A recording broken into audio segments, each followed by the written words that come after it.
তো গাইস আমি চলে এসেছি আমার প্রথম ভিডিও নিয়ে আইপিএল এর।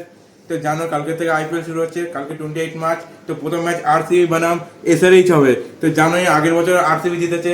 আর আমি এখানে একটা কথা বলবো, আমি যে প্রেডিকশন গুলো দেবো সেই প্রেডিকশন 100% লাগবেই লাগবে। আর যদি নাও লাগে ক্ষমা করে দিও। যাই হোক, এবার আমি 2023-এর থেকে প্রেডিকশন লাগিয়ে যাচ্ছি যে এ জিতবে ও জিতবে, সব মানে পুরো ঠিক আছে। 2023-এ বলেছি সিএসকে জিতবে, সিএসকে জিতলো। 2024-এ বলেছি কেকেআর জিতবে, কেকেআর জিতলো। 2025-এ বলেছি আরসিবি জিতবে, জিতলো। এবার 2026 এখনো পেন্ডিং চলছে। তোমরাই বলো সিএসকে জিতবে না, কেকেআর জিতবে না, এসআরএইচ জিতবে। কিন্তু আমার পরিপক্ষে যদি দেখি এসআরএইচ জিতবে। এবার আমি কালকের থেকে প্রেডিকশন ভিডিও নিয়ে আসবো যে ম্যাচ ডে কে জিতবে, এসআরএইচ না আরসিবি। তোমরাই কমেন্টে জানাও। আর তোমাদের ফেভারিট প্লেয়ারের নাম বলে যাও। আর আমার ফেভারিট টিম হলো কেকেআর এন্ড এসআরএইচ। তোমার বলতে পারো দুটো কেন, আমি কেকেআর থেকে কলকাতায় সাপোর্ট করবো না, এটা হতে পারে না জীবনেও। আর এসআরএইচ কে সাপোর্ট করি কারণ কি ওখানে ডেভিড ওয়ার্নার মানে যা যা টিম মানে আমার প্লেয়ারগুলো ভালো লাগে।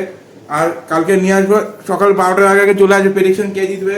আর টসটাও যদি ভুলে, টস আমি জানি না কি ঠিক হবে না ভুল, তাও আমি প্রেডিকশন নিয়ে আসবো। আর ম্যাচটা যাকেই বলবো সেই জিতবে। আর আমি আগের দিয়ে বলে যাচ্ছি কালকে ম্যাচ জিতবে এসআরএইচ আর টস জিতবে আরসিবি। লিখে রাখো। এবার বলতেই পারো আমি এসআরএইচকে সাপোর্ট করি তাই বলে এসআরএইচকে জিতাচ্ছি। এটাই বলবো যে আমাদের মানে যদি ফেসবুকে দেখে থাকো ফলো করে দিও, কমেন্ট শেয়ার করে দেবে। আর যদি ইনস্টাগ্রামে থেকে থাকো ফলো লাইক কমেন্ট শেয়ার সব করে দিও। আর যদি ইউটিউব থেকে দেখো তাহলে সাবস্ক্রাইব লাইক কমেন্ট শেয়ার একটু বেশি করে করবে। আর সবাই সুযোগ দেবে আমার ভিডিওগুলো দেখার জন্য আর প্রতিদিনের প্রেডিকশনগুলো দেখার জন্য।